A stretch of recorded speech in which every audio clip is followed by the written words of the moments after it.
turn it up. What up, what up? Yeah.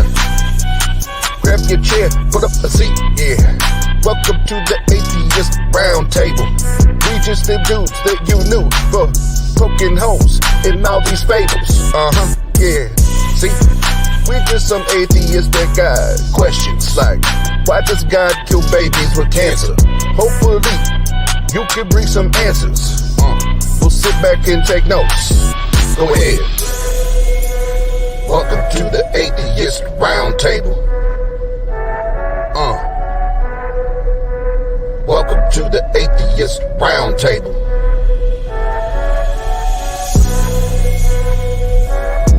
Okay. Turn it up, turn it up. What's up, everybody? Welcome to the Atheist Round Table. It's Oz as usual, and I have an amazing panel of guests with me today, and we're just going to get right into it because we got quite a bit to talk about. So, Dave, Jenna, Derek, and Shannon Q, how is everybody tonight? Good. Hello, hello. Hi. Doing great. Awesome. Thanks for being here, and Derek, welcome to the Atheist Roundtable for the first time. Glad to have you here, my man. Thank you, brother. Appreciate it, man. Absolutely. We'll go ahead and start with you, Derek. If you want, share what you got going on your channel. You've been blowing up here recently, and then give everybody a little background, your experience with religion. Oh wow, yeah. So I'm a host of a program called Myth Vision Podcast, and my channel, of course, is delving into atheism, but I love the information behind a lot of the books that people hold sacred. I love sweeping the ground out underneath those who hold sacred these texts, and kind of like to dig and say, actually, you know what you've been believing this whole time? There's actually a better explanation, or here's what it really was probably saying, things like that. So I get experts, PhDs in the field, consensus and sometimes on the fringe side, but to discuss these matters. But I go back to being just a young man, a military brat. My father was in the military. He was Roman Catholic, but wasn't really religious. And my mom was Pentecostal growing up, which meant in Florida, she was handling snakes and stuff. Okay. So that's the level at which my mom's side went into religion. But mom brought me to like Baptist church when I was a young teen. And she said, if you go, I'll take you to Golden Corral, which is a buffet. I'll feed you. So at first, and I'm an eater, so I got to admit I love food. My wife knows that. But so I'd go and I'd be bored out of my mind at this church, this guy saying words that I don't have a clue what he's saying. The only thing that caught my attention sometimes were animals going on this ark, things like that. Didn't take religious seriously. But my father's an alcoholic, and my mother always dealt with that trauma, which it made her mentally sick as well, having to deal with him constantly losing control, drinking alcohol. As a military guy too, that was normal. It's socially acceptable. And in fact, it's expected, especially when you're in the special forces and you're this Billy badass. So the day came when I guess it affected me emotionally, unaware to myself. And the message of someone on behalf of you sacrificing themselves came across at private schools that I was going to, because my mom didn't want me going to the public schools around here. There was so much fighting and bullying and all sorts of stuff that goes on. I guess she was wanting me to go to a private school. That's when I heard the message of Jesus from a Protestant type angle. He said, have you lied once? If you've lied once, you lied twice. And this goes into the bite model we'll get into, of course. But it was a manipulative way to make me feel guilt. I didn't feel guilt that day when I went to that school. I was dealing with traumas at home, sure, but I didn't feel like I inherently was a bad person. So I accepted the Lord Jesus into my heart. It got a warm and fuzzy sensation when it happened, and everyone around me applauded me, of course. There was definite serotonin boost, and I just felt really, really good. And I was like, this is it. I've got the Lord in my heart. And I guess over the years, I took that more seriously. I began to study from time to time. I went to a house church. Man, it was so wild, non-denominational, speaking in tongues, prophesying, the whole nine. We had a woman pastor. That tells you, that's not the norm, right? And I ended up going through a lot of emotional stuff with my mom and dad. And I always say that because it really came down to what was going on at home, why I was fixing this at church or trying to find Jesus. My life wasn't really compatible with the lifestyle I was reading in this book. I was really attracted to girls and always wanting to, date a girl and get with a girl and all that kind of stuff. And I'd done things I wasn't supposed to do according to the church. So I had guilt with that. And I was trying to fix my life and go according to the text or what my pastor was saying. Also, drugs entered my life. Early on, it was alcohol and smoking a little pot here and there, which whoop-de-doo. But that wanting to escape what I was having going on at home my whole life and that insufficient feeling is the reason I pursued even deeper and started doing the ecstasy. And then the ecstasy led to trying cocaine. And then, of course, the day came, I'm addicted to painkillers. I'm very skipping like many, many years here. I am self-medicating and I am broken, I feel. And like there's only one remedy, God, higher power, blah, blah, blah. So 12 steps into the scene. I'm constantly going to AA and NA and all these various groups while trying to find my way back to God in church and stuff. So I'm testing out new theologies. And I never was content with the things they were telling me. So I kept pursuing new ideas. Christians would accuse me, you're going to and fro with doctrines and such. Like there's always an accusation. If you don't agree with their set of doctrines and you jump to a new one, they have an excuse somewhere in that book that they can use against you. Long story short, I'm just going to cut to the chase. I kept trying to get clean off drugs because it became a point where my life was in danger. I was injecting heroin after 10 years of pill habit and then finding heroin on the street to be cheaper to get a better buzz and escape, if you will, from what I was going through all these years with addiction. And it wasn't just 10 years that I was doing the drugs, but it was on off. And I kept going back to church. I got excommunicated from the Presbyterian PCA church for believing different doctrines, of course, and walking out and not being able to participate. They were really, really high control compared to what you would think. They showed up on Sundays after church and said, you broke the law of God, the Sabbath, which they call Sunday. And they'd had elders come to my house. So years go by and I'm about to die. Like I'm literally not able to stop doing heroin. And I get off the drug. I still believed in something. I prayed a prayer, the whole nine, couldn't do it. Well, I went to the groups, 12 steps again, and I actually got sober for a time. But this time I actually considered what I believed and what if I was wrong about everything.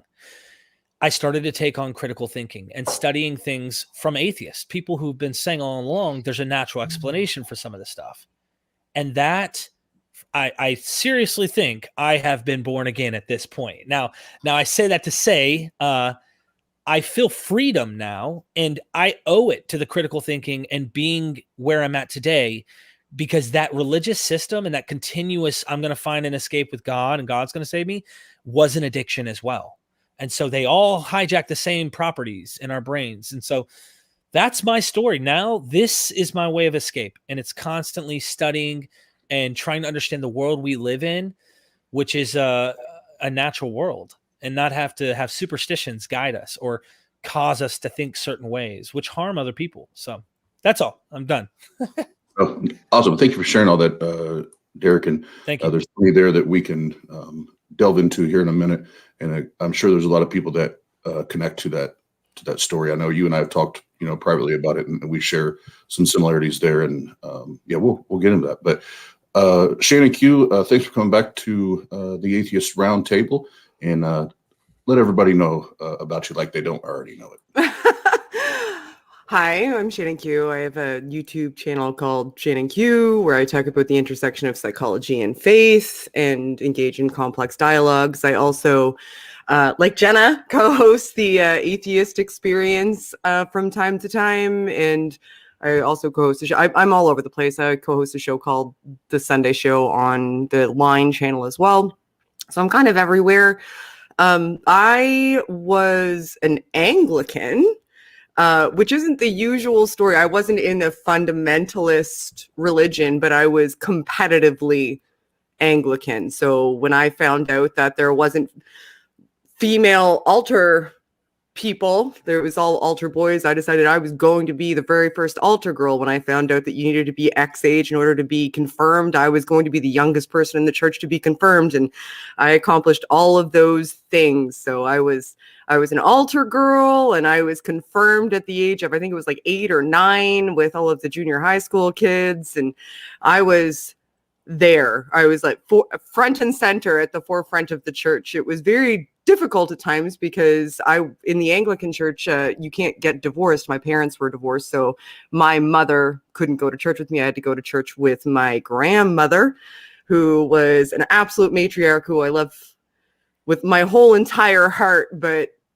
the church experience itself wasn't initially damaging to me. It didn't start to become something that I realized had some sort of latent damage until later in my life, when I suffered a series of very, very acute traumas. And I turned to and attempted to entrench in my faith as a result of those traumatic experiences, and was looking to the word in order to be able to kind of make sense of the severe turmoil in my life, because I had been conditioned to believe that that's what would make sense of it. At the time, my brother shot and killed my grandmother when I was in my 20s.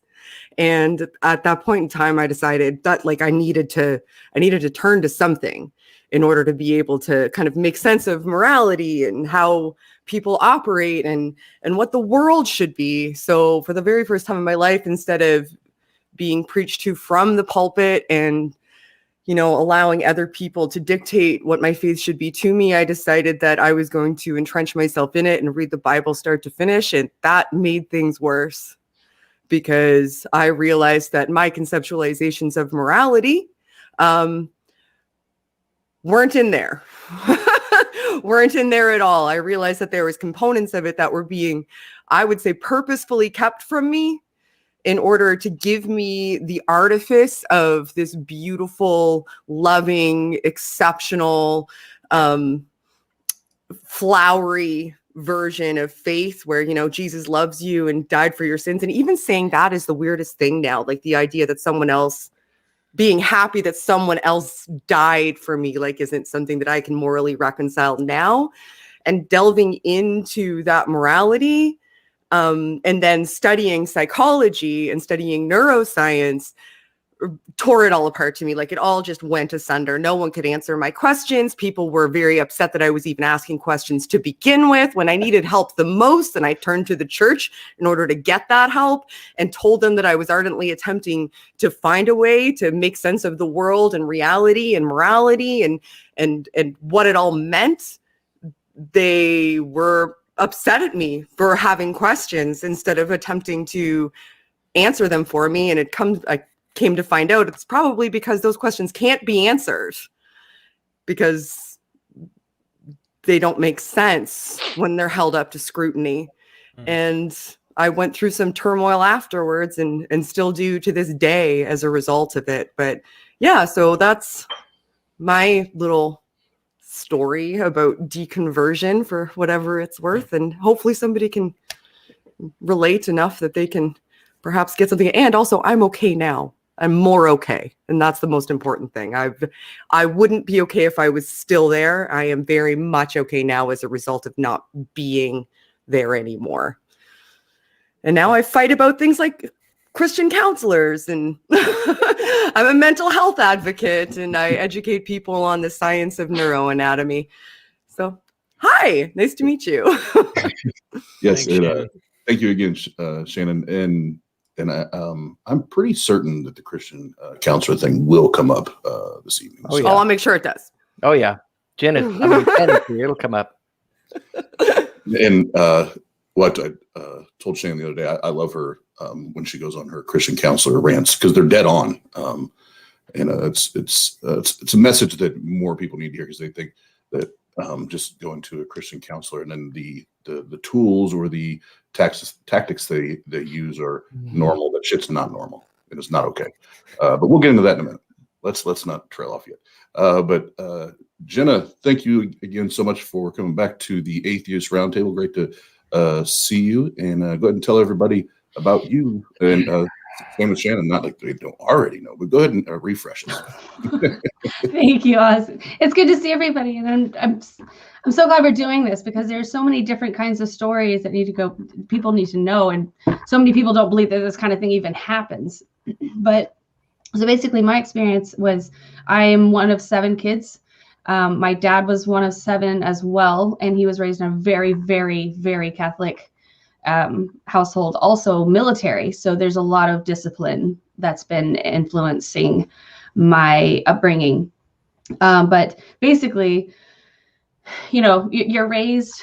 I was going to be a mother. That's what I was going to do. I was going to be a mother and a wife, and I was going to take care of a house. And I didn't really need school because, it's a bunch of stuff I didn't need. So I didn't have any interest in it. I didn't dedicate any time to it, especially not on my own. I just did enough to pass. And so then once I got out on my own, I found out that I had no idea what I was doing. I had no idea how to manage my own life. And so I went and found a church. I tried to become a youth group minister for junior high and went on a retreat with them and everything. And then turns out that the alcohol that I was drinking was covering up so much confusion and so much pain and misunderstanding. And so I got in a car accident and got a DWI, and I needed to go to rehab. And so that apparently disqualified me as a good candidate to lead a youth group of children, of middle-aged, young adults. So I kind of strayed away, and I'm glad that happened because I got to go to a completely different world. I started working actually at a strip club, and this was the first place in my life where I could mess up and it would be okay. It wouldn't be the end of the world. It wouldn't signify that, I'm going to hell because God, with my upbringing, it's like, if you're not thinking about God at all times, you're sinning. If there is a moment of the day that you are not dedicating something to God, you are sinning. And it's like, God, can you imagine that kind of pressure that can put on somebody? And so I'm out on my own. I'm looking for my meaning because apparently God has some kind of purpose for me out there somewhere. So I'm trying to look under rocks everywhere, trying to fucking find this meaning. And then I'm like, okay, so I finally decide, okay, I need some daylight. I need to quit drinking. Went to rehab, sobered up, and then realized, okay, I don't really know anything about anything, so I decided to start learning. I started watching documentaries from different sources, TED Talks, all kinds of stuff, and got me questioning finally for the first time in my life. Like, I had never allowed my mind to just wonder stuff. I wonder what that means. I wonder what happens if I never allowed my mind to do that. It was constantly focused on getting to heaven. So finally, after I deconverted, finally, I realized, okay, I've wasted 26 years of my life. I can't imagine what it's like to deconvert at, a later point in life and feel like you've wasted the majority of your life, or I'm just now about to start raising my first child. I can't imagine what it's like to look back and be like, oh man, I wish I didn't parent that way. But, I'm just putting out feels for people here. Sorry. Anyway, this shit sucks. Basically, I'm still struggling. I am still trying to learn who I am because the alcohol covered up so much. I am still trying to learn how to develop a routine in my life that can to orchestrate my life. I'm raising myself now, and I'm turning 30 in a couple months. I'm just now starting to grow up. So I look back at my parents, and they tried their hardest. They really gave it everything. It's just that now I see that they gave everything to nothing, and that breaks my heart. That tears me up. That my parents are older and are unaware of what kind of world we actually live in. So I'm trying to take care of my mental health.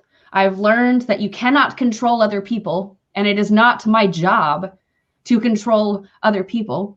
And so I've started taking care of myself. I've started taking steps to put up boundaries, to be healthier, to actually fix the stuff in my life rather than just sit down and pray about it. And so now it's actually trickling back into my family. Other people are seeing things that I'm doing and taking notes and actually telling me that they're learning from me, when it used to be, oh, well, she's younger. She doesn't know anything. It's an age thing. Like, if she's younger than me, I can't learn anything from her. And that I blame religion. I don't blame my parents. I blame the indoctrination. So there's a lot there. That's and if I may, Jenna, I think we're all still, because you're what, three years removed, if my memory serves me correct. Yeah. Okay. About. Well, for the record, in here for the YouTubes, you're kicking ass. You're kicking ass. Thank you. You're kicking ass. So there's so much pain I want to prevent other people from going through. If we can help other people from having to go through this, God, then this is working. Yep. And that's why these shows, all the shows we do are important, but I think the ones like this, for those that are starting to question, skepticism has crept in and they don't know quite what to do with those feelings and these emotions, because everybody on the other side is going to tell them, don't do that. You need faith. You need to believe. You need to pray. Having these to where maybe whether they stumble upon it on the YouTubes, or somebody sends them a link or whatever. That's why, these to me are some of the more important ones to have and to discuss. But that's my opinion. I agree. There's so much trauma now circulating this community that is so loving, and there's so much pain, and this, people, we need voices. I'm so glad that Shannon Q is on AXP, because we need minds like that can actually teach us science. You're gonna make me cry. I'm glad you're on AXP. No, I actually am crying. God, what is going on here? So, but no, Jenna, thanks for coming back. And there is a part of this that, we do have our days where everything is awesome and we're having great days, but there's sometimes you look back at whether, I think everybody's alluded to some of it, whether it's the wasted year, at least this is for me how I see it, wasted years in a church and doing things I thought were for a good reason. But now it's like, it didn't do anything for me. Like, I absolutely wasted all the time and effort and all that. And the parenting, that Jenna pointed out, that there's so many things I look back at now with my 4 biological kids, and I'm like, oh, you fucking idiot, so it does. Well, and we'll get into more of that here in a second. But last but definitely not least, one of my favorite human beings on the planet, Mr. Dave Warnock. Tell everybody what you got going on, and then give us a little story, because I know you was a passer. Pastor Dave, what is going on here tonight? Shannon and Jenna are both crying, and I'm usually the one that cries. What the hell's going on here tonight? Still early, Dave. I'll join you in a minute, I'm sure. I've been writing my book. I'm writing my story, and it's coming along well. I'm probably about 3/4 of the way done. It'll be done probably this summer. And I was just writing today and yesterday in some really murky waters, going through my last years as a pastor in church, and just reliving all those dysfunctional moments, those awful meetings, and just the trauma that I was living through and didn't even know that it was trauma. Because in that world, it was what was normal. It's what we knew as normal.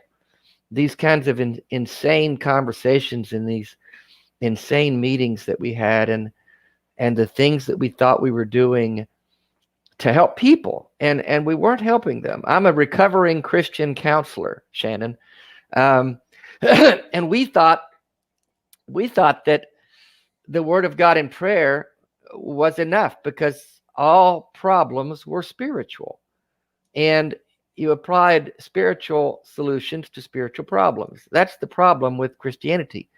They don't see the real issues. They've got made up problems and made up solutions. So I was just thinking about this as I was writing today, and as we sat down tonight, I went to some therapy pretty soon. Well, during my deconstruction process, I was still in the process of deconstructing. My daughters had shunned me and my wife because we had been rebellious against the pastor. I was still a believer at that time.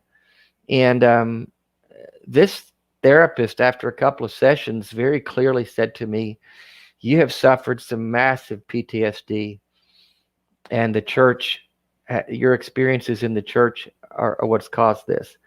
And I didn't know that was a thing. I didn't know there was a thing called religious trauma syndrome, which Dr. Marlene Winnell has coined that phrase, I believe, many years ago. But the trauma, as Jenna was referencing, that we've not only have we experienced it, but we keep seeing it over and over and over again in the people that we talk with and the shows that we do and the podcasts and the YouTube shows, the meetings I've spoken at the last couple of years, and I've been doing the Dying Out Loud. I just run into so many people who still carry a fear of death and a fear of hell ingrained in them since childhood.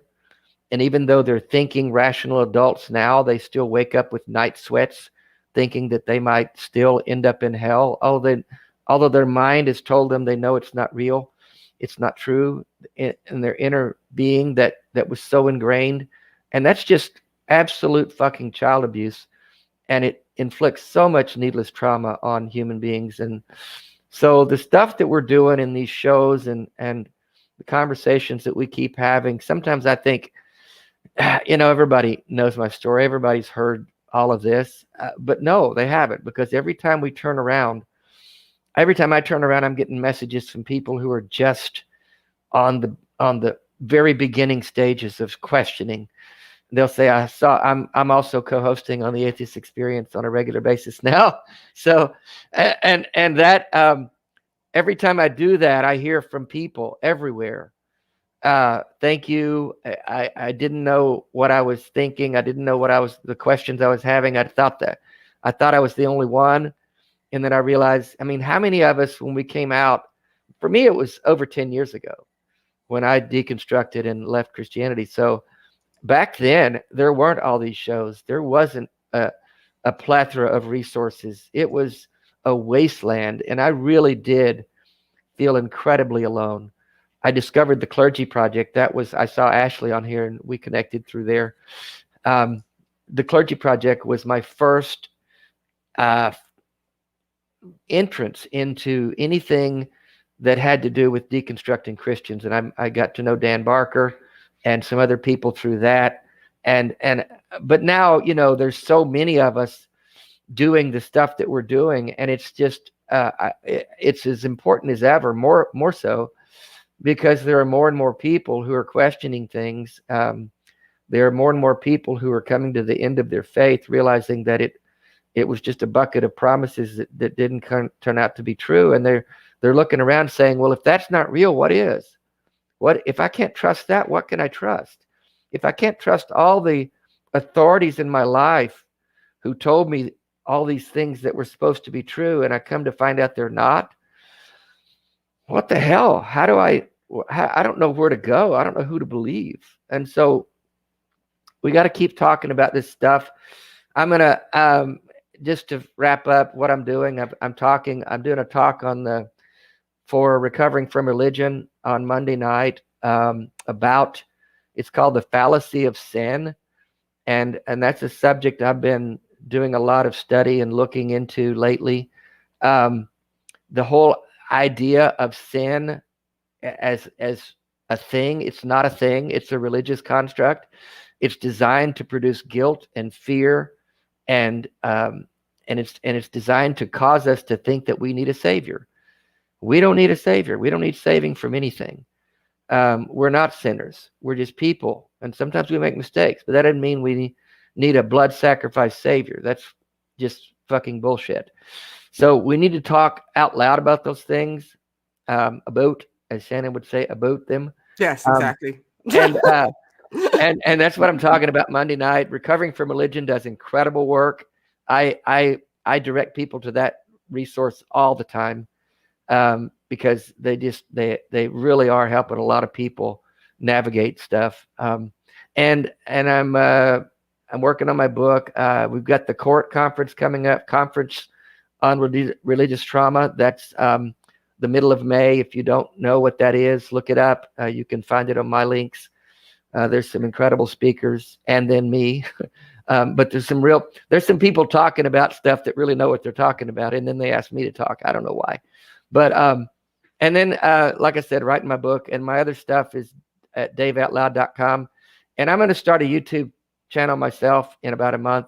I've discovered this brilliant young lady through TikTok, which I'm new to. I never thought I'd ever do TikTok. What the fuck? But I am, and I'm enjoying it. And I've discovered this brilliant young lady named Genevieve. And you guys are going to meet Genevieve and get to know her. She is absolutely fucking brilliant. And so we're going to do a YouTube show, and we're going to have guests, and you guys will probably all be on there at some point. So I'm kind of getting more and more excited about that. And that's all. Awesome. Well, as always, thank you, Dave, and appreciate your story. And like I said, you're just one of life's badasses. You're just a badass dude. Appreciate you. And I don't know what's going on with my lighting. I don't know if my pink shirt is reflecting everything tonight. So I apologize. But my wife tells me that I look hot in pink. So I wore pink, and now the whole room looks pink. You are smoking hot, Oz. Smoking hot. All right. So before we jump into the conversation, we'll do this, and we'll make this part quick. But we were talking backstage. I think it's important that the bite model, that you understand some of the terms on that, and some of the what they would consider to be best practices for manipulating and trying to keep people in the fold, so to speak. So I'll pull the first one up here, and Shannon, if you don't mind helping me along with this, or anybody can, but I know I've heard you several times talk on this. By all means, you can. I am no expert in the bite model. I'm not Telltale. Oh, he's a beast. That guy knows his stuff. Oh my God, yeah. But all of us can jump in, I think, because I think all of us have read through it and several times at least, and can identify with some of the behaviors now that we look at, like, oh, I remember when you did this shit. Oh, I remember when you said that shit. So we'll pull this up here. And like I said, we won't spend a ton of time on this, but just so you get an idea of some of the behavior, or some of the tactics. So BITE, B-I-T, obviously for the acronym, but the behavior regulating individuals' physical reality, dictate where, when, whom they associate with. So it's essentially isolation. When, how, and with whom the member has sex with, controlling clothing, hairstyles, what food they do or don't eat, even sleeping patterns in some of it. Obviously, we get into the wild side of the evangelical movement here in America, manipulation when it comes to money, exploiting, using them just for finances. Restriction in entertainment, movies, music, all that. I don't know if you guys did it, but I remember growing up, they would literally, after certain teenage conferences or camps, whatever, they'd have CD burnings in the back of the church. But yeah, those are some of the ones, without spending time breaking every single one of those down. Those are some of them. Anybody want to comment on any of those before we go to the next one? As another non-expert on the BITE model, my experience with it is basically that I used it. So on my journey, I discovered that, people were talking about cults, and then people talk about religions. And I was like, okay, well, what's the difference between cult and religion? And so I looked it up, found the BITE model, and I was like, I don't understand the difference. So kind of helped me understand that I was being very manipulated. I was being very controlled, and it was systemic. Like it wasn't on accident, so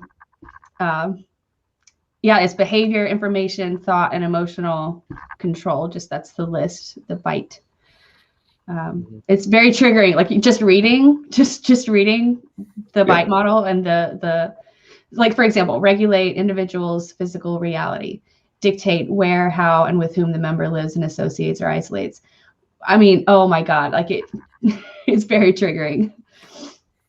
Yeah, it I is, 'cause totally relate. I was gonna say what I found interesting in this is I interview a lot of ex cult members on my channel that are usually Jehovah's Witnesses right now, but I've also interviewed Ron Miscavige, which is the father of David Miscavige, the Pope of Scientology, and like those are high bite model versions of cults, if you will. And Christians come to my comment section all the time.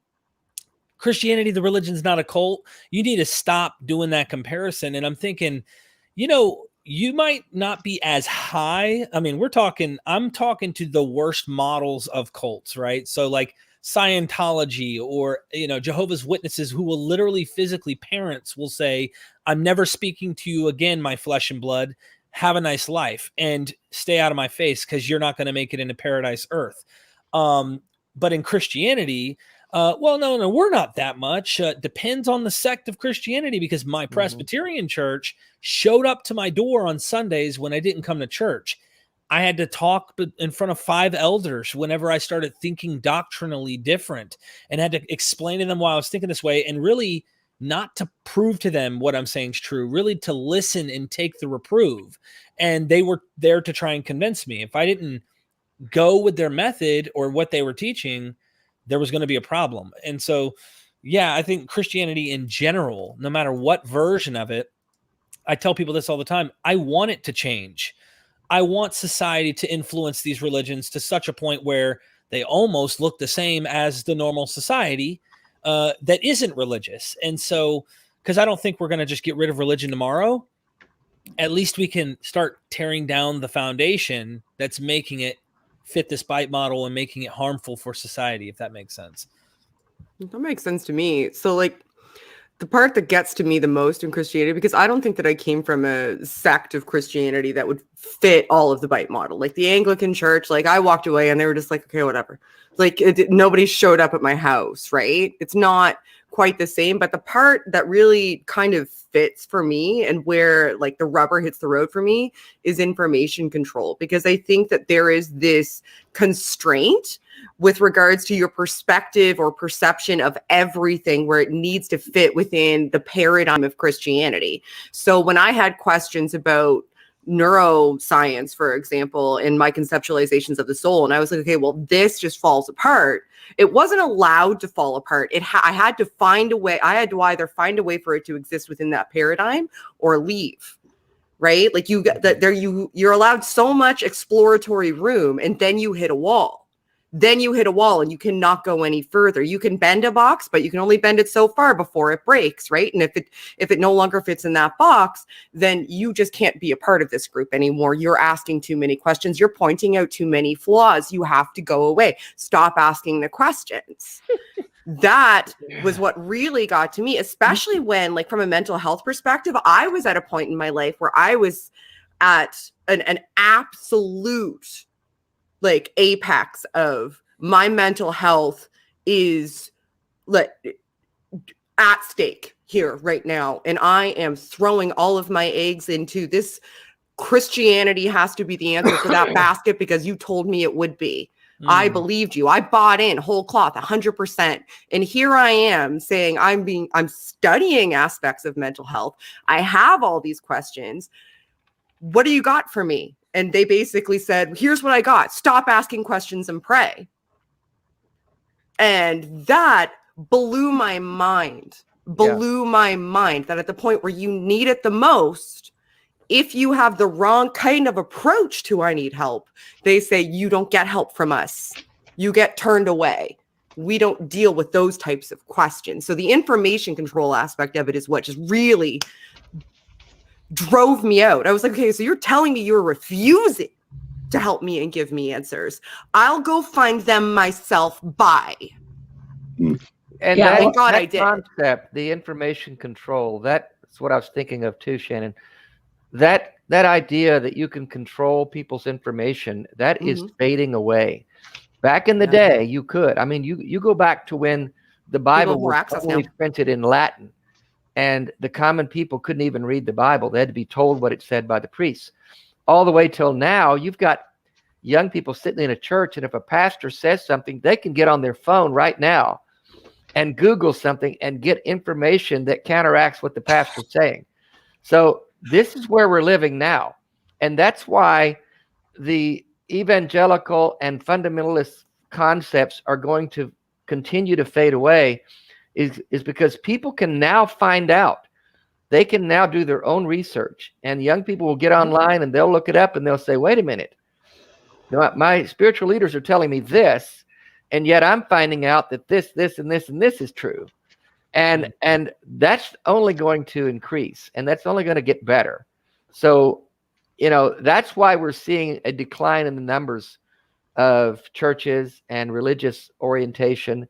It's not happening fast enough. And there are still groups that do a good job of controlling. I know my brother is an evangelical pastor in East Texas, and all their kids went to Christian schools. They went to Christian colleges. They all live and work within the church. You can try to confine people and keep them in that box. But if anyone in that group is curious, if anyone begins to say, wait a minute, what's on the other side of the curtain here? Then they'll be able to find out. And you can't isolate people nearly as easily as you used to could. I was just going to say about Jenna that you said something really interesting earlier in your story, and it really resonated. But I just wanted to give like this encouraging concept that in that topic where you were like, we learned all this for nothing. And I can only do this with my addiction from the heroin. Like, I thought about all the years I wasted money on drugs and alcohol and the things that I did to myself. And I used the very weakness that I had to help addicts who are struggling and tell them, you're not a bad person. I don't care what anyone tells you. You're just sick. That's all it is. Because as soon as I had a remedy that helped me, where I worked through my problems, I turned into one of the greatest kind of like, active members of society. Now I help everyone who struggles with the very thing I did. And this is what we're doing tonight. So when we think like, well, all this religion stuff and all this is all waste of time and stuff, I agree. We don't want anyone else to have to go through that, but we use this now as a tool. And that's why I study all the weird stuff on my channel, because it's like, you can go there and you can find out, yeah, I have this weird interest in the Bible, but like dissecting it and saying, why are there contradictions? I mean, who sold the Joseph to the Egyptians, or, weird contradictions? Why did Noah's flood happen for 40 days and 40 nights and 150 days? Is it both? Is it a contradiction? And, I do that because Christians want to start with those presuppositions. And I know, because I was one. So your story, Shannon's story, and Dave being a pastor, I forgot to mention in mine that I was actually going to college, and I was eventually going to go to seminary to try and be a pastor. But my drug addiction, like I relapsed on painkillers again. And I said to myself, changing my mind so much, I was like, if I become a pastor and I find out something doesn't fit that particular denomination, I've seen it all too often, I'm screwed. Now I'm like, yeah, I got to make sure my paycheck comes in. Let me just say with my mouth, I think this, but in my mind, I think something else now. What do? Cognitive dissonance? Or, yeah, it's just, there's so much. Sorry, I had to say that. I just was, you know what I mean? No, that's a good. Can we stick on something that you said for a second, though, that I think is valuable to talk to with regards to mental health? You talked about, and I don't, did I say it right, Dave? About, yeah. You talked about. You talked about it. You got to say about. About. You talked about the when it came to Christianity, the kind of locus of perspective regarding your mental health, specifically regarding addiction, was centered on you. And you came to the realization that, you were just sick. Like, there was a mental health model, like a physiological model that we could look at, a scientific model surrounding mental health that we could look at and say, okay, these are like tried and true ways of helping you.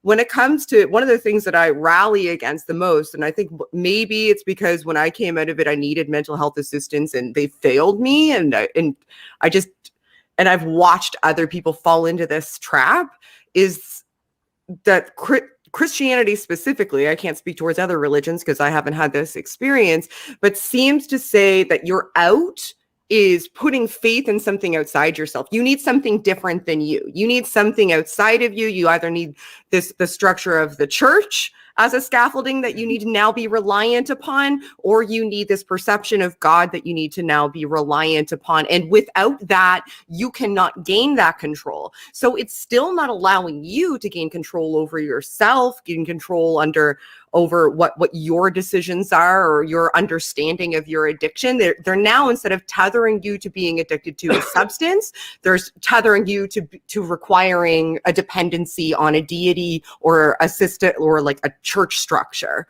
So they're just replacing kind of one addiction with another instead of creating self-sufficiency, because creating self-sufficiency means that you don't need either, and they need you to need that church. And it just drives me absolutely crazy that people don't realize just because you're off of a drug, for example, or you temporarily have this sense of like euphoria because you're kind of being love bombed by people, or you get this momentary feeling of bliss because you think that you have this like placebo effect of God entering your heart or whatever. Like those may be temporary fixes, but they aren't long-term solutions. And because they're not long-term solutions, they're creating a cycle of dependency. And that cycle of dependency is the very thing that you need to stop from a mental health perspective. Absolutely. And I just think that that's so important to hammer home, because a lot of people don't realize that, because it's so ingrained that this sort of structure is a natural structure and it's something that should be a requirement. It's something that it's natural to have this as a requirement instead of self-sufficiency and self-healing. So I just wanted to stop on that for a second because I think it's super important. And if anybody else is listening, I think it's important to hear that. Yeah, you're right. And it's a go ahead. Go ahead. No, you go ahead. Okay. Well, I was just going to say that it's, like you said, it's replacing it with something. And so if you replace it on something like a deity, that's not exactly stable. But if you replace it with something like I walk, I don't go to bars. I have changed who I hang out with and what time I'm awake. I have had to change my life. That's self-directed, though. Like, if you replace it by a deity, it's unstable. And if you replace it with a group of people who are dictating or mandating your behaviors, then you're subject to them and their whims, and you're more open to being manipulated and vulnerable also. Well, you need to have a locus of self-control. I mean, you realize that fundamentalist Christians, evangelicals, cannot buy into what you're saying, Shannon, because their whole system, their whole theology is dependent upon the individual remaining dependent upon God. And so their counseling model has to fit within that paradigm. And so they cannot step outside of that, or their whole system crumbles. If they aren't dependent on God, the evangelical mindset is to keep you infantile your whole life. Think about the terminology: a child of God. A sheep. You're a sheep. You call yourself a sheep proudly. Yeah. You sing about it. We're just dumb sheep. We don't know any better. And we're going to be dependent on God our whole lives. We're never going to grow up. And that's by design. And so when it comes to counseling and mental health and therapy, their whole paradigm is built on the concept that we're never going to be self-dependent and self-sufficient. We can't be, because then we don't need God. Bingo. Oh my God. It's crazy making. To keep it on the information control, because I agree, this is like one of the strongest ones. So when I moved out, when I grew up and moved out at like 17, I was given a Bible and I was given the Catholic Girl's Guide. Oh God. Oh dear Show Jesus. her on the screen. I did not open it until I became an again. atheist. Oh, okay. Yeah. Oh God. Oh wow. I'm gonna hate everything about that, aren't I? Oh my God. Oh my God. I can't believe you haven't burned it. So guess what? Women, whether married or unmarried, love external ornament. They like to be well dressed, to wear gold rings, bracelets, and necklaces set with precious stones. And it goes on to be like, this is all decorative and this is all okay. But then the next paragraph goes, the first diamond in a wife's crown of virtues is docility. No. Shannon's head's exploding. The first diamond. And so it goes on. In the household, therefore, Since we like such shiny shit, sorry. In the household, therefore, the husband is Lord and master. His wife, his children, the men, servants, and maids are subject to him. Oh, I mean, this is what I was given out of love. Isn't that crazy? Because it really love. is. Like, they really, really, really believe. That's the bananas thing. That they really, really, truly, ardently believe that this is them. Like, love the sin or hate the sin sort of shit, right? Where, it's, I still love you, even though everything you do means that God doesn't love you anymore. Oh, no, sorry. He still does. Just kidding. But he's going to punish you. But he still loves you. Like, it's baffling to me that you can now, well, I guess I'm so far removed from it that I've reprogrammed how I position myself with the perspective on this, that I can't even put myself in that place anymore, especially now that I have a kid. I could not imagine looking at my son, I have a 10-year-old, and saying that there's something that you do that means that you need to be segregated from a part of me, or that I can't love you the same as I did prior. Like, especially something benign or something where he needs my help and support, to remove myself from that and be like, here, read this book that says you're, not sufficient. Because that's what all of these books do. They say you're not sufficient. Exactly. From a mental health perspective, could you imagine, like, you get to the point that you are just really in the dregs and you are just looking down upon yourself and you really feel like you need to be pulled out of it. And somebody hands you a book that says, by the way, you're right. You are not sufficient. You are not. You need to get it from elsewhere. You are not sufficient. It's disgusting. And Shannon, if from a mental health, just purely mental health basis, what that does to an individual, when that's what they hear and then they start to adopt that as their identity, it gets dark, it gets ugly, and I'm one that can vouch for that. Real quick, I want to make sure we do this. We have a super chat here, and this is actually my Aunt Kathy, $9.99. Thank you, Aunt Kathy. And she's going through the question asking process right now. So it's been awesome having conversations with her. First deep questions come when fervent prayers did not bring healing, then divorce after 30 years to an evangelical pastor. And it's been cool, like I said, to have those conversations with her and actually have somebody in my family that we can have that conversation and it be relatable, and she's still, for the record, says she's still a theist, but she's in that what it is, what it isn't, part of that. And that's, I don't try to push or she's deconstructing. That's exactly what she's said. She's in that part. I wanted to make one comment that Shannon said in light of this, and I keep referring back to drug addiction because it almost took my life. They're sick as well. It's a sickness that's been passed on. So we can't really blame our parents necessarily, or the people who are giving this. They think that they're really doing good.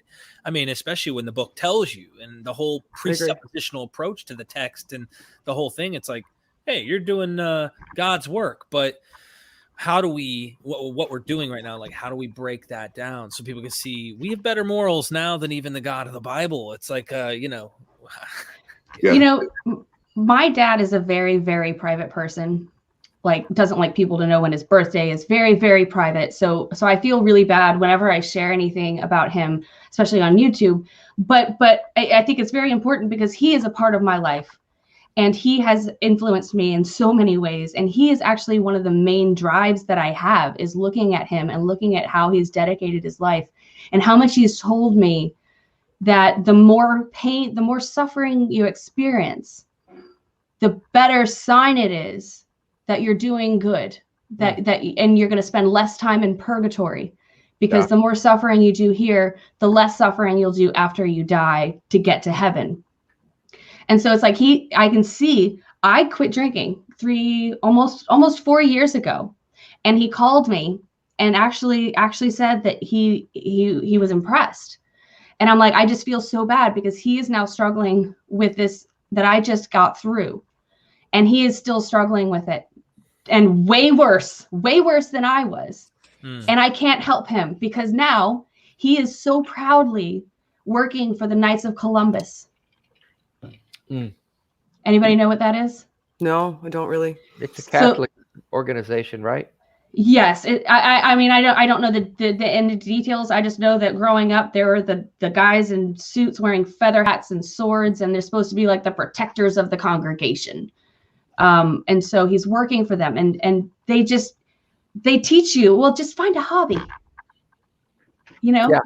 go pray, I know. go dedicate more time to the church, give more money to the church.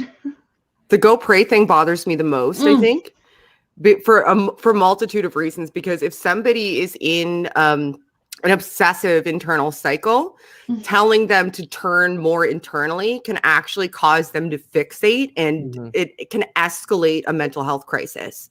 Yeah. Subsequently, if that in and of itself isn't going to escalate a mental health crisis, like if somebody is fixated on bad thoughts about themselves, for example, and you tell them to turn, or shame, exactly, guilt, all of that stuff, and you tell them to turn internally and basically, talk to yourself about it, or, talk to someone else about it, but that happens in your head.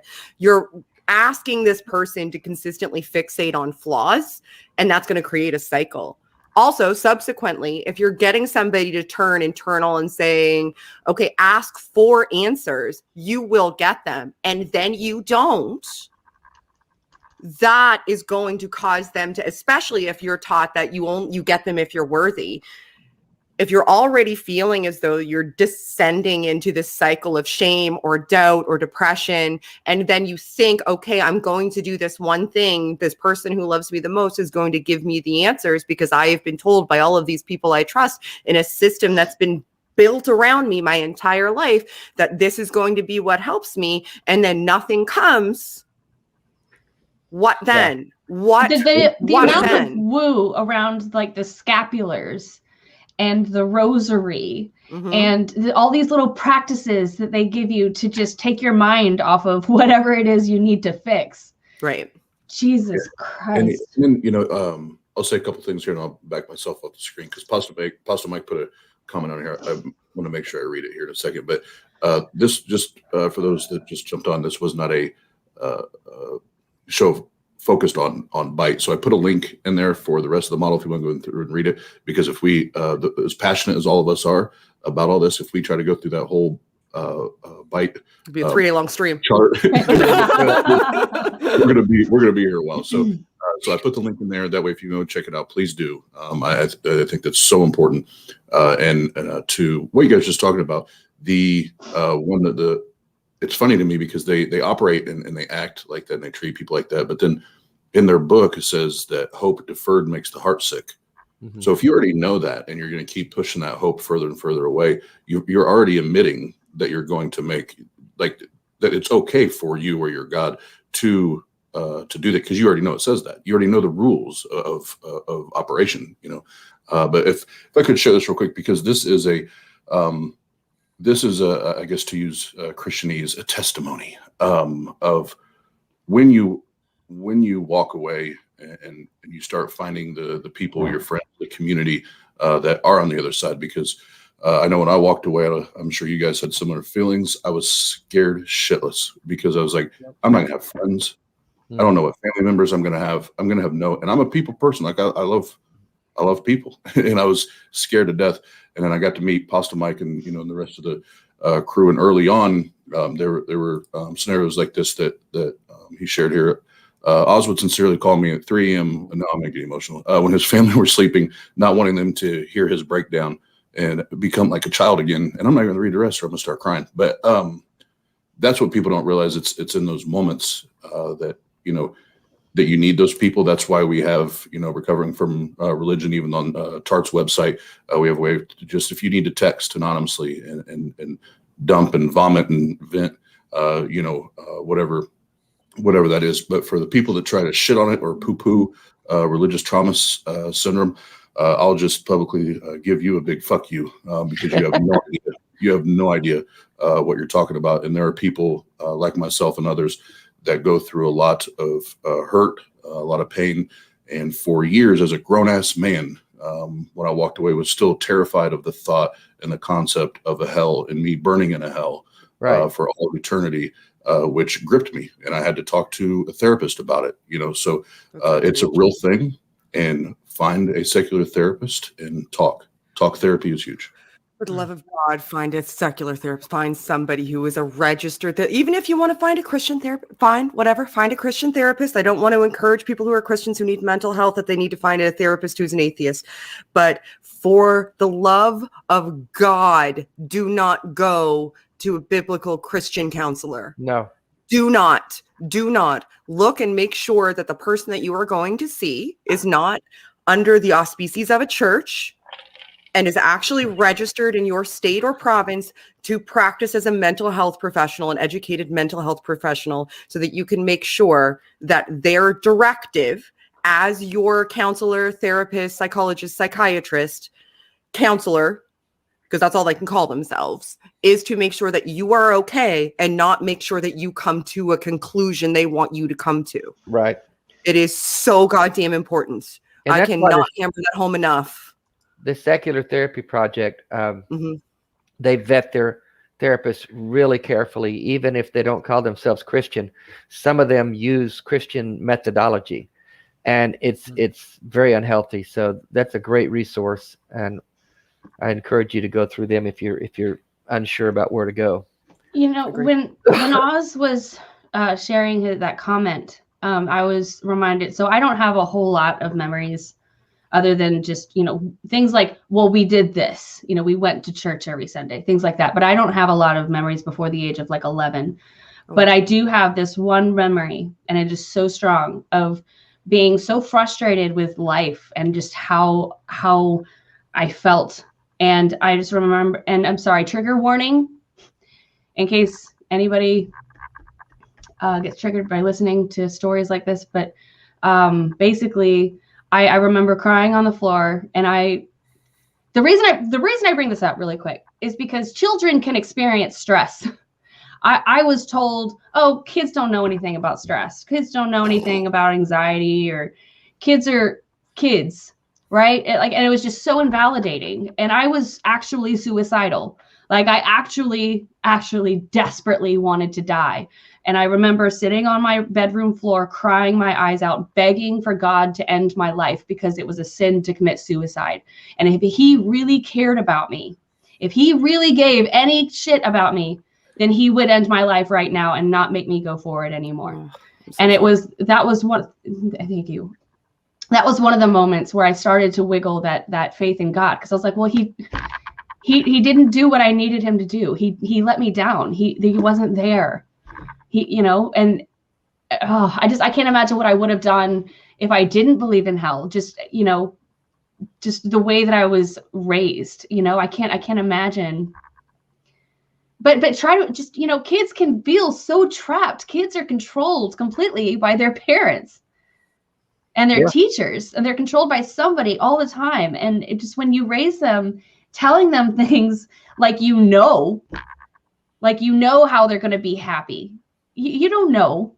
Kids have to guide themselves. Am I correct, Shannon? I think you're, and Oz, I think y'all are the two parents. Yeah. I always say that I will teach my son how to think, not what to think. Yeah. That is paramount in my parenting. The second thing I say about parenting is that the hardest thing that I will ever have to do is teach him not to need me. And it's also the most important. Those are the two most important pillars of parenting to me. Is the most important thing I will ever do is teach my son not to need me, and that it is my job to teach him how to think, not what to think. Everything else, and to make sure that he knows that I love him, though, like that. Well, that's first and foremost. But when it comes to making sure that he lives a good life, he needs to be equipped to live a good life, which means that he needs to not need me at all, no matter how much I want him to in my heart. And what I think does not need to be what he thinks, but it's important that he knows how to discern information, how to question things. and that no matter what conclusions he comes to, even if I have questions about them or disagree, that I will help guide him through that process and love him just the same. That's the most important thing to me. I was told over and over and over again by my dad, I will always know you better than you know yourself forever. I will always know you better. And I've been told that over and over and over again. And he is a very smart man. He's got a doctorate. You know, he's very educated, very smart. And this is the kind of shit that he actually believes. And I am convinced that he was told this by his parents, by his dad. And creating like this mystical woo between parent and child, as if he's my ultimate boss, you know, just teaching young girls to be so dependent. You just find a husband. Ugh. Right? Yeah, like Vivian. Been there, done that. It's just devastating. Real quick, while we have a little break. Hi, Darth. You can fuck off for this episode. Come back next time. We have like 8 call-in shows. Come then. Come then. Anyhow, what happened was so we're at like almost an hour and 10. So to make sure we're respecting everybody's time here, I did have one last thing that I know will probably take several minutes, so we'll go ahead and get it started now. Is propose a question to help anybody out there that is like I was talking about earlier, maybe starting to question, you know, or even trying to figure out, okay, I do have the questions. Now what? As I'm questioning, what do I do? What does that process look like? Obviously, we all know it's going to look different for everybody, but I think there are some key things, or you know, some important things that we can all kind of universally use. So, Derek, I've been picking on you first all night, so I'll just keep going so that way I'm consistent here. Derek, if there's somebody in that position that maybe they just don't know what to do next, you know, they're questioning, what would be maybe tips, pointers, suggestions that you may have? Well, I can only speak from my own experience mostly, and what I've witnessed. And of course, I've done this with addiction, but also addiction to religion, and that I was obsessive. I'm just a naturally addictive personality kind of guy. I honestly attribute my recovery, if you will, from substances to a collective group of like-minded individuals. I couldn't put myself around the same people that were still trapped in that same box. They had the same solutions to the same problems that never got solved. And so I would go to the church. They told me, no, there's a spirit. A long time ago, the speaking in tongues churches was a demon or a spirit. And then later on, it was just wickedness and whatnot. It didn't become the devil or Satan. It was wickedness. So I guess, you know, eventually I saw through the superstition and said, okay, there's real medical stuff going on in my life. I need help. When it came to the religious trauma, the indoctrination and stuff, there was a man, and I'll just mention his name briefly because I won't mention his name. He told me not to say his name publicly because his mom's still alive. And that's how damaging this is. He said if his mom knew that he was an atheist, she would probably die from the trauma of knowing her son doesn't believe in God anymore. But he was patient with me when I was still a theist. And I was teeter-tottering, becoming more skeptical, and he took his time with me. He just patiently walked with me and said, look, the way that it helped me, I was a fundamentalist Christian. The book was my thing. When he started showing me issues and taking me through the problems of the book, that was my own approach. I began to question. And that, like everything, my whole reality started to become questioned. But I wanted to really understand the book, which is why Myth Vision Podcast is so about the book. I would get into a community of people that are thinking in similar fashion. They don't have to be, you know, hardcore anti-Bible, so to speak, but look at serious scholarship on the topics. You know, don't just confirm your biases, continue to research and take your time, because it's a process. Being deconstructed and deconverting from Christianity, it's an emotional process. So filling that void with other things like walking, as Jenna says, like for me, dude, you're gonna laugh at me, and I mentioned this earlier, but I took a 4-hour nap before this show because I go to bed at 9. You wanted me on at 9, you got it, brother. I'm gonna take a 4-hour nap, and I'm gonna come on at 9. Like, I'm so happy now, and I didn't need this fiction in my head. I have this reality of a family. I have 3 kids. I have my wife. I have this lovely YouTube channel with amazing people who support me, and they're like positive comments and stuff. There's a community of people who are seeing the same thing going, wow, we've been really tricked into this. Like, how did we not see this sooner? And understanding the brain, like getting someone like Shannon to come on and like mention words about the brain that I don't even know. Like, she's like, oh, did you know the cerebral cortex connected to that? I'm like, sure, let me like, you're gonna need to give me a visual on this. Like, she's so brilliant. And then now I have new friends. I have Jenna. I just subscribed to her channel. I have Dave. Oz comes and harasses me sometimes, and now I harass him back. We love each other. We created a community. So find people who want what you want. I would say the same thing to a Christian who says, I'm sorry, I just am not comfortable. Okay, find other Christians. You know, I say the same thing. Find people that you can relate with that can help you. So if you're starting to question, which I think is so healthy, and I encourage it for anyone, find other people who question and connect. Yeah, absolutely. And no, that's great, Derek. Thank you. And there's a lot that you can unpack from that. So go back and rewatch this. If you are questioning, go back and rewatch this again because we have some very deep moments and powerful moments, but we've had our entertaining moments as well. But then one's just good advice, good day-to-day advice as you're going through that process. So up next on deck here, Mr. Warnock, again, what say you? Yes, for people who are questioning, first of all, be honest with yourself. Ask the real questions. A question that has a predetermined answer is not really a question. A lot of Christians like to say, yeah, it's okay to doubt. It's okay to ask questions, but unless you put it on the table and say, no answer is off limits, then you're not really questioning. You're just playing some mental games. Secondly, be kind to yourself and be patient with yourself. One of the things most of us have gone through, almost every deconstructed Christian I know has had lots of moments of like, what the hell was I thinking? How could I have stayed 35 years in that world? How did I not wake up sooner? Well, it's okay. It is what it is. And for me, I just never got to the place where I started asking the honest questions until very, very late in life. And it's easy to beat yourself up for that.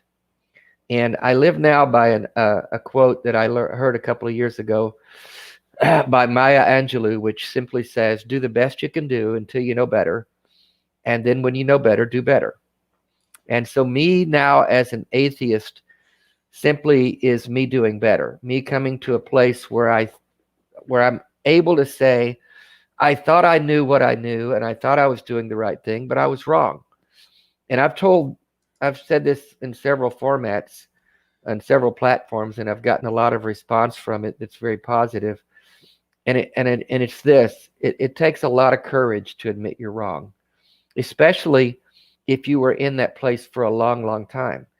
And to deconstruct your faith means that you have to come to a place of admitting that what you really, really believed was true is not true. And it takes a lot of courage to do that. So if you are in that place, or if you're beginning to be in that place, give yourself a lot of credit. You're a very, very courageous person for even pausing to ask the questions, because most people just don't. No, absolutely. That was a great day. Thank you very, very much.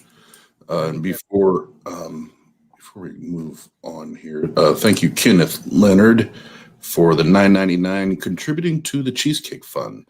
Teach those kids how to like cheesecake, not which cheesecake to like.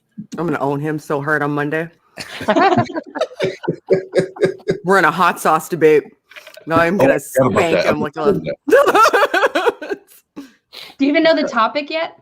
Yeah. There's three. There's three topics? Oh my God. Do y'all disagree about them, or are y'all assuming sides? Love you too, best Secret. friend ever. Secret. All right, since we're talking about cheesecake and how to Cheesecake is life. Yeah, My I entire want worldview. cheesecake. And I anyone want who has any cheesecake. critique of me, I can't take you seriously unless you reference cheesecake. Oh, we got the cheesecake in. So the only next great transition then would be like, let's go to Shannon. Shannon, tell us about cheesecake. Well, this is far more serious than cheesecake. Yes, so- but tell us about what your tips would be. So if I have any advice for people that are deconstructing, just in general, it's that first, it's okay. It's okay. It's okay to have questions. If somebody tells you it's not okay to have questions, that's somebody you should distance yourself from for a bit so that you can Absolutely. explore for yourself, because you should be your priority when it comes to something like this. The second thing that I have to say is that you do not have to become an expert on history, biology, neuroscience, psychology, and philosophy to justify your deconversion. If that's where you land, that is where you land. You didn't have to be an expert on all of those things to be religious. So nobody should have the expectation that you need to be an expert in all of those things to not be religious. And that is okay. Don't make anybody make you feel insufficient because you are not. You do not have to. The last and most important thing I think that I would say is find people that support you no matter where you land, no matter what side you come out on, whether it's staying in the faith, only it looks different, a different kind of faith, or at being an atheist, being an agnostic, whatever it is, whatever your journey is to be okay, make sure there are people that are in your corner who are around you. And if you can find people who are like-minded, so that you can have a conversation with them where it is not somebody being adversarial, but instead somebody actually wanting to hear you out, I would encourage you to seek that. And if you need it, it is okay to get mental health support, and I would encourage it. Your brain is a part of your body. You would not feel bad about going to see a doctor if you broke your arm. You would not feel bad about going to see a doctor if you had heart palpitations. If you have mental health problems, I know you have been taught that your soul is you and that is not part of your body, but you are in your body, no matter what way you look at it. And your mental health is something that needs to be taken care of, just like your physical health. And it is absolutely nothing to be ashamed of. And it has nothing to do with the church any more than you going to get your arm put in a cast has to do with the church. Your health is separate from the church, and that includes your mental health. And if anybody tells you that the two are inseparable, run from them fast. Because they are not looking out for you. They are trying to get you to land where they want you to land. And that is not them having your best interest at heart. That is them deciding what you should be interested in. I want to bow. God damn. That was unbelievable. Yeah. Oh my God. Yeah. You need There's to clip the that. Shannon rant we're looking for. Yeah, yes. I want to say yes, ma'am. I'm so conditioned that I'm just yeah, okay. Well, we're gonna end the stream. No, but it's just you're serious, and I think I am serious. But some people matter. Need exactly. People need to hear that sometimes, and when they come out of religion and they just find out, oh, we'll just kind of figure it out. Sometimes people need that.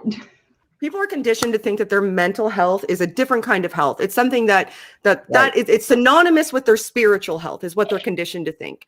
They're conditioned to think that the two are the same thing. And because the two are the same thing, what will help your spiritual health will help your mental health. And they are not the same thing to my mind, because one doesn't exist. But even if you think that your spiritual health exists, you cannot deny that your brain exists and is a part of your body.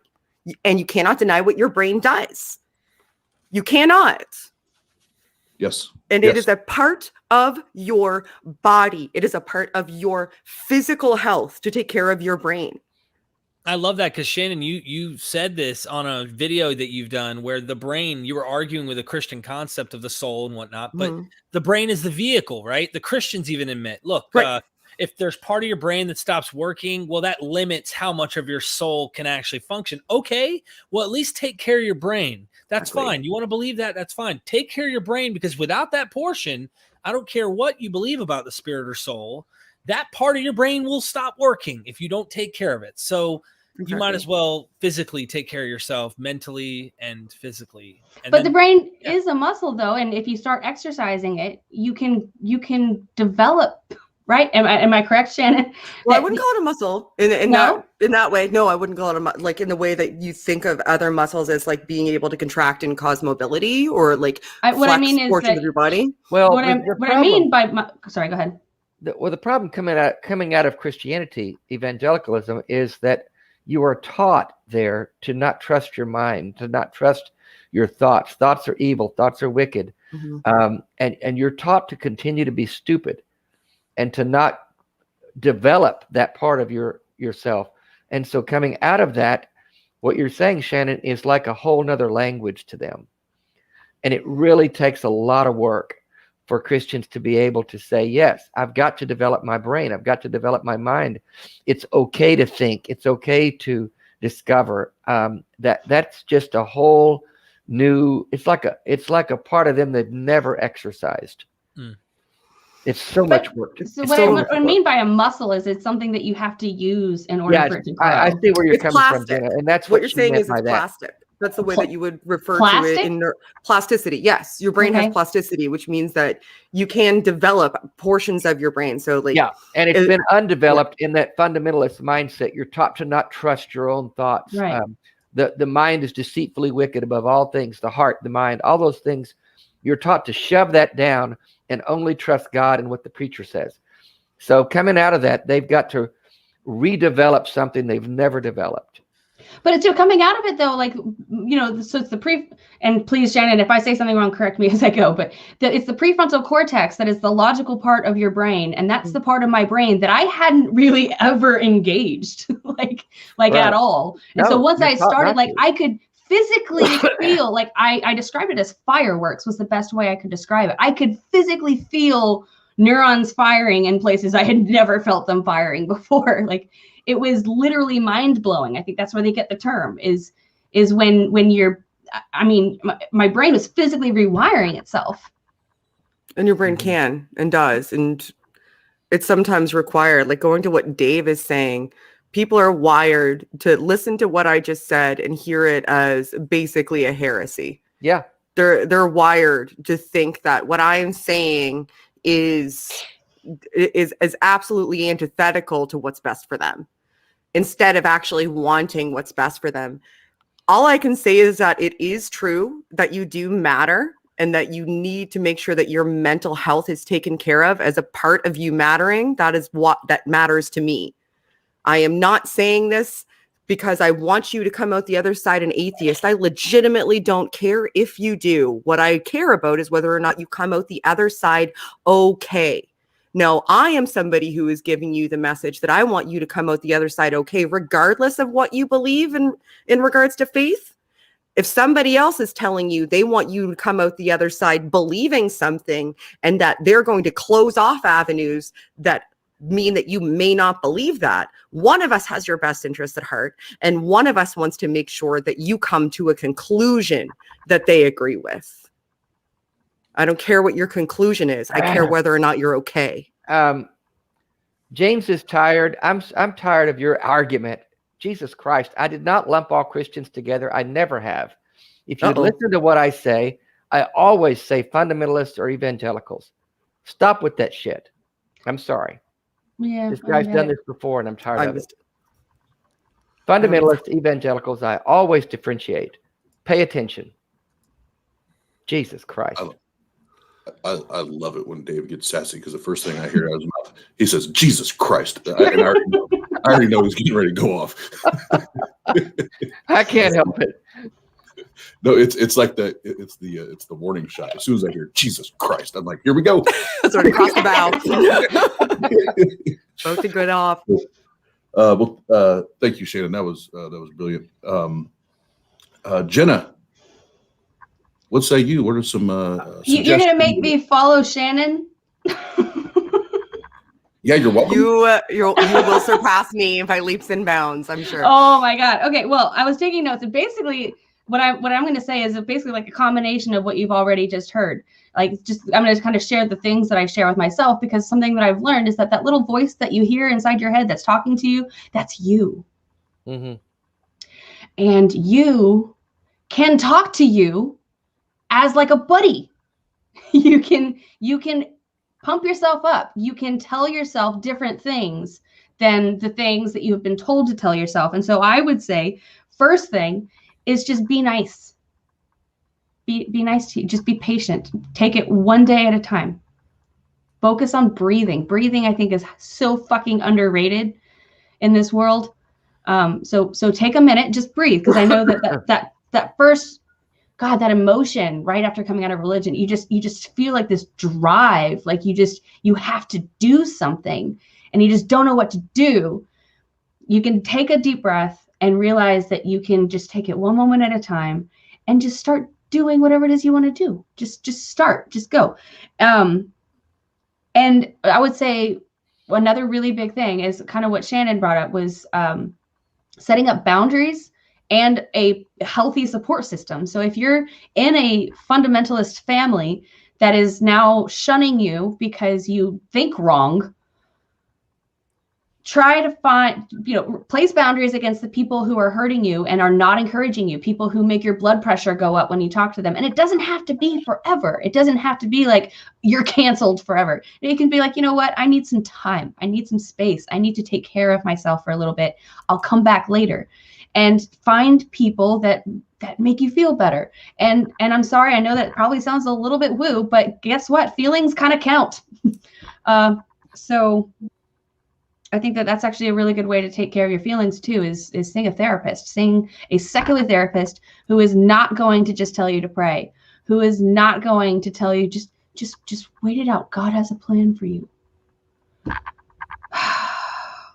Anyway, I think that's it. Love you, Jenna. I love y'all. I love y'all so much. Yes, thank you, Jenna. We do love you, and glad you're doing well and healthy. And I'm still waiting for little baby Belk to come so we can see where the money goes as far as who wins the little chunk of the trying to raise. So, which I'll be probably the next 2 weeks or so. I'll be putting that back out again as we get closer to that due date. So. And for those who don't know, we have a fund or whatever that we God damn it, Austin, fucking talk, that we put together where a huge chunk of the money will go to Jenna and her family to help with baby Belk, and then whoever was closest to the due date, or if they hit it right on the due date, and as soon as the baby's born, they will get a little portion of that money as part of the contest. So. I'll be putting that link out again here soon, but thank you, Jenna. Thank you. And the thing is that I'm not necessarily fully okay. I am definitely on a pathway to what I think is okay, but in the the whole I'm sorry, really quick. Just the whole definition of success in my kind of fundamentalist upbringing is the white picket fence, the man and woman relationship, the 2 kids, the dog, the mailbox, just all the little, whatever. And that is just so old fashioned. And what I've discovered is that old fashioned does not imply good. No. So you get to define what success is yourself. You get to define what your purpose is and what your meaning is. And so I'm working on that, and I'm very, very happy with where I am, but I am suffering because of all the pain. It's just, I'm very grateful to be actually aware of what's going on and being able to build a system that has build a toolbox that has tools that can help me manage it better. Well, So. I want to say I'm grateful for you, Jenna, because I remember it was almost 2 years ago when I met you in Austin. I came down for the first time I did the Atheist Experience live in studio, when we could actually travel. You guys may not remember this. We could actually travel once upon a time. Seems like forever ago. And I was in Austin to do that, and I came in to do your show, and you were I was stunned at how new you were to all this. And yet you just dove right in. And you just said, you know what? I've got a voice and I'm going to use it to talk about the things that are important. And I was just so impressed with that. And I still am. You are a rock star, my dear. Oh, thank you. Seconded. Oh my God. All of y'all are everybody who is taking their time to dedicate to this. I mean, this is tough. This is painful stuff. Yes. So thank y'all. Oh my God. I'm gonna cry. Take me on the big screen. What you this said? is great. Oh. I've never met Dave or Jenna, but both of you guys really rock. I mean, seriously, like I learned a lot from you tonight, and this will be great to join you again, of course, sometime. And of course, Shannon, like she's flexing the brain stuff, and I can't get enough of it now. I'm like, all right, let's keep I contaminate your channel. Yes. Yeah. Next time there better be cheesecake, though. God damn it. God, dude, it's the only thing that matters. I intend to meet all you badasses at whenever it happens at Faithless Forum, and It's in November. Huh? It's in November. Yeah. Yeah. We're gonna meet up. We're gonna have a party, y'all. So long as I can leave Canada, you guys are all gonna meet up. Maybe so. I'll be there if I I can. would leave love to Canada. meet you. Me too. Dave, I have a Hopefully. sneaking suspicion. Yes. Maybe it's the Holy Ghost. I don't know. But I have a sneaking Peter suspicion Pan. that you and I are probably going to have a bourbon and/or whiskey and a cigar together. That's just a suspicion of mine. I think you can. I think that's prophetic, is what that is. That's, Does virtual count? Does virtually count? that's fucking happening, dude. Real quick, we got a super chat here. Thank you, $4.99, Kristen. This has been such a great episode and discussion. Wish I would have had TART when I was deconstructing. Thank you. Aw. Appreciate that. That's awesome. Me And it's not too. just TART. It's not just TART. We got a bunch of amazing people here. So, And we are Yeah. getting Kristen from Sweden here. God damn it! Somehow Please, we got to. We have to. we got to get her here. Yes, I I agree. knew, yeah. oh, you know what? We did have another super chat, and I think Oh wow! Look at we that. talked so long that oh no, here it is. Eddie from Brute Facts Podcast, $10. Dedicate this to someone special, Oz. Nice. Aw. Well, I will. Since you said dedicate, I will do that. And we were talking about having a support system and friends and all that. And I will just give my beautiful wife a shout out because if it was not for her through that process, this dude would have been a hot fucking mess. No. It wasn't for that woman. She was not just my girlfriend and fiance, but my best friend in the fucking world, and she deserves a lot of that credit. So there's my dedication. And we go. Oh, we got more coming in. Thank you guys so much. Oh shit! My Thank you. goodness. Okay. Yep, that goes into the 10 account. Got it. Aw. Dragons and Genesis. What's up, Jason? Jason's he's a homeboy, friend of the channel. Keep doing the Lord's work. Listen, Hallelujah. Dave, Hallelujah. I will. Dave, listen. Dave always likes it when I say, "Listen, saints, listen, Listen, Saints. listen, saints." The Quiet Gorilla with you guys are being awesome tonight. Thank you, Quiet Gorilla. Just a little support for your efforts, Oz. Thank you. Oh, so much love. Lots of love. What a great show. Yeah. This was good. We need to do this more often. I was having like pre-show anxiety because just it takes a lot out of me to talk to people, and so now I'm like, oh, I feel so much better. Yeah. This was a good conversation. Yeah. agree. It was wonderful. This is awesome, and I felt like at the end I had to hurry it, so we'll have to do it again. We'll have the same panel back It's on. a huge topic to cover. There's so many aspects of it. You could never cover it in just an hour. Oh and a my half. God, I know. I was just thinking of several other things, and I just we didn't have time to get to them. So Yeah.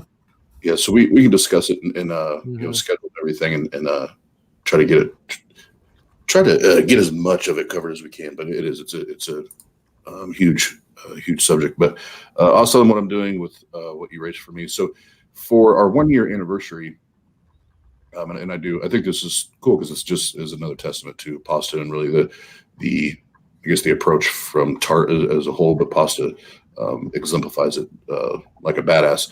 So for the 1 year, I want to make sure Pasta got some love because this dude does so much in the community as far as visuals, logos, videos, intros, all that for free. Like does it for people like and people that are just starting brand new atheist channels. Like he'll create stuff for free. There's even some theists that he's rebranded and does it for free. Sends them equipment, does, all that shit. So I raised some money for him just to try to say thank you because and that doesn't even take into account all the hours that he puts into that shit. And then what's he do? We do it. He turns around and says, "Oh well, what I'm going to do with that money is all the people that I care about, that I hang out with within TART that we, whether we text or have one-on-one phone conversations. I'm sending everybody like these like expensive like bourbon or scotch or what the hell ever for the those ones." And I was like, that was in my head the whole time. I was like, no, it would be you to take a gift and then gift it for other people. So boss is awesome. I don't think I have. Oh, we do have another super chat. Oh, not that one. James is tired. Take care of yourself and look out for others. Absolutely. And Jesus Christ. It's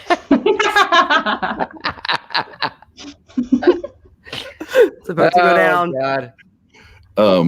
Andrew, Oz, can you suggest to Shannon Q that she should do a show with at the Quiet Gorilla? Hey, Shannon, you should do a show with at the Quiet Gorilla.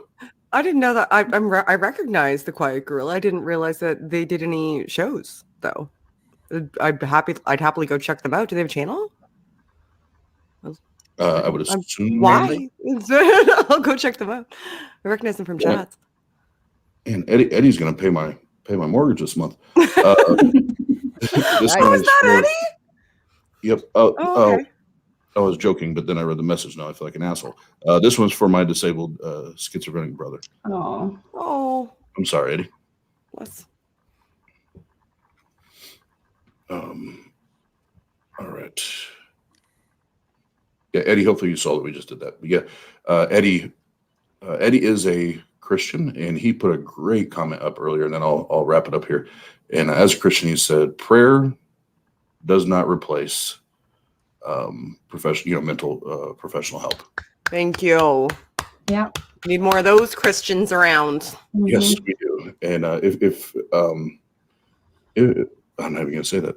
I'm going to end it on a very ugly note if I say that. So, because I would tell a lot of Christians, you should go hang out with Eddie. Like, go be more like Eddie. but I won't even go there.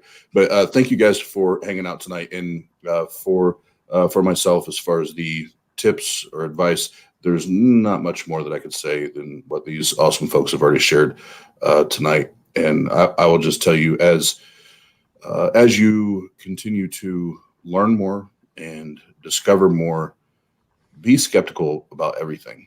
And I try to teach my kids. The first part, what Shannon said tonight, is exactly like verbatim what I tell my kids.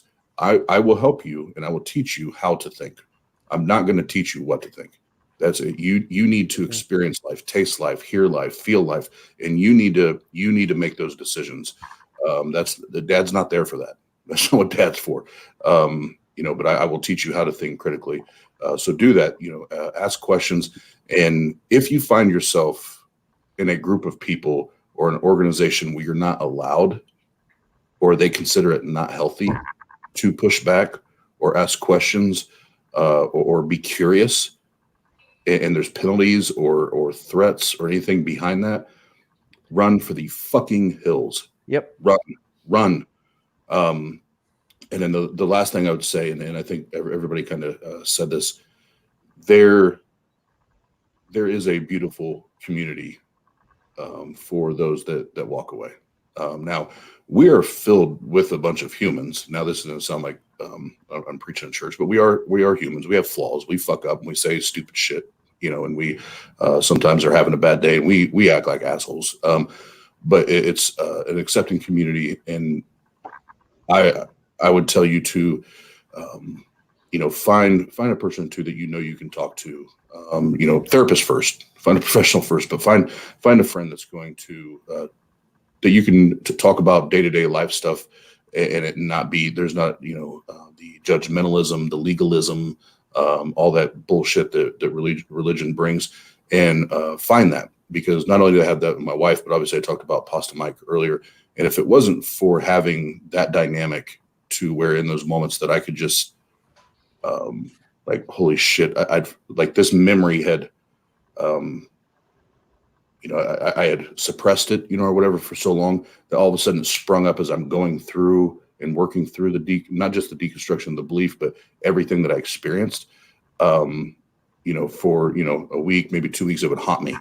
And I needed people to talk to, so find those people in that support system, because that can be that if when you're trying to do that alone, it can be dangerous. It can get dark. So that would be my encouragement. But at the end of the day, if you are asking questions, good for you, and keep asking the questions. You're on the right path. And if you still end up being a theist, good on you. But at least ask the questions, and push back.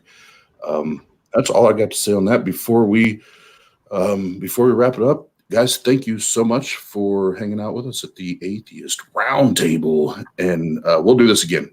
You'll probably get a message from me pretty quickly, because I feel like there's a lot still that we didn't get to touch. But before we wrap up, is there anything lingering or we left out there that anybody wants to say before we dip out? Not without taking another 4 or 5 hours. Yeah. May as well just True. leave it. I'm looking down the list. Which one? I'm gonna go find some cheesecake. Yes. Cheesecake is all that matters. That's it. All right. That's my entire worldview. Love you guys. Well, appreciate you guys. Everybody that's on the screen, everything's in the description. So if you want to know how to find them, go look them up. And if you're not at this point, subscribe to all their channels. I guess I just question your listening skills this evening. But we have a jam-packed day tomorrow, and I'll be on with Derek tomorrow, 1 o'clock, Myth Vision. So I'm excited about that. But come check us out tomorrow night, and we'll have some fun. And thank you guys again. Peace out.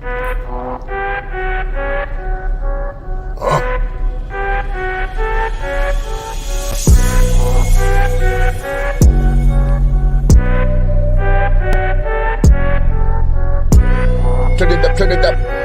What up? Yeah. Grab your chair, put up a seat, yeah. Welcome to the Atheist Roundtable. We just the dudes that you knew for poking holes in all these fables. Yeah. See, we're just some atheists that got questions like, why does God kill babies with cancer? Hopefully, you can bring some answers. We'll sit back and take notes. Go ahead. Welcome to the Atheist Roundtable. Welcome to the Atheist Roundtable.